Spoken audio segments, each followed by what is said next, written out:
Hello guys, K ಸೆಟ್ನ ಅಪ್ಡೇಟ್ಗೆ ಸ್ವಾಗತ ಸುಸ್ವಾಗತ ಅನ್ಬೋದು. ಇವತ್ತು ಯಾವ ಸಬ್ಜೆಕ್ಟನ್ನು ತೊಗೊಬಂದಿದ್ವಿ ಅಂದರೆ ಪೊಲಿಟಿಕಲ್ ಸೈನ್ಸು. ಹಲವಾರು ಜನ ಕೇಳ್ತಾ ಇದ್ದಾರೆ. ಇನ್ನು ಪ್ರಾಬ್ಲಮ್ ಏನು ಅಂದರೆ, ನಾವು ಕಷ್ಟಪಟ್ಟು ವಿಡಿಯೋ ಮಾಡ್ತಾಯಿದ್ದೀವಿ, ನೀವು ನೋಡ್ತಾ ಇಲ್ಲ ಅಥವಾ ಶೇರ್ ಮಾಡ್ತಾ ಇಲ್ಲ. ಇದು ತುಂಬ ಪ್ರಾಬ್ಲಮ್ ಆಗುತ್ತೆ. ಶೇರ್ ಮಾಡ್ತಾ ಬನ್ನಿ ವಿಡಿಯೋನ.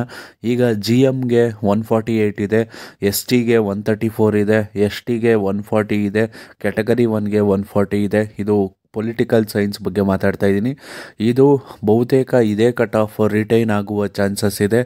ಇಲ್ಲಿ ವೇರಿಯೇಷನ್ ನೋಡೋದಾದರೆ 2 ಮಾರ್ಕ್ಸ್ ವೇರಿಯೇಷನ್ ಇರ್ಬೋದು. ಅದಾದಮೇಲೆ ನೆಕ್ಸ್ಟು 2A ಗೆ 138 ಇದೆ, 2B ಗೆ 140 ಇದೆ, 3A ಗೆ ನಿಮಗೆ 142 ಇದೆ, 3B ಗೆ 144 ಇದೆ. 2 ಮಾರ್ಕ್ಸ್ ವೇರಿಯೇಷನ್ನ ಇಟ್ಕೊಂಡು ಹೋಗಿ. ಅದಾದಮೇಲೆ ನೆಕ್ಸ್ಟು ಈ ವಿಡಿಯೋನ ತಪ್ಪದೇ ಅಟ್ಲೀಸ್ಟ್ 1000 ಜನಕ್ಕೆ ಶೇರ್ ಮಾಡ್ತಾ ಬನ್ನಿ. ಚಾನಲ್ನ ಸಬ್ಸ್ಕ್ರೈಬ್ ಮಾಡ್ಕೊಳ್ಳಿ, ಬೆಲ್ಲೈಕನ್ ಹಿಟ್ ಮಾಡಿ. ಆವಾಗ ನಮ್ಮ ಎಫರ್ಟ್ಗೂ ಕೂಡ ಬೆಲೆ ಕೊಟ್ಟಾಗುತ್ತೆ. ಧನ್ಯವಾದಗಳು. ವಿಡಿಯೋ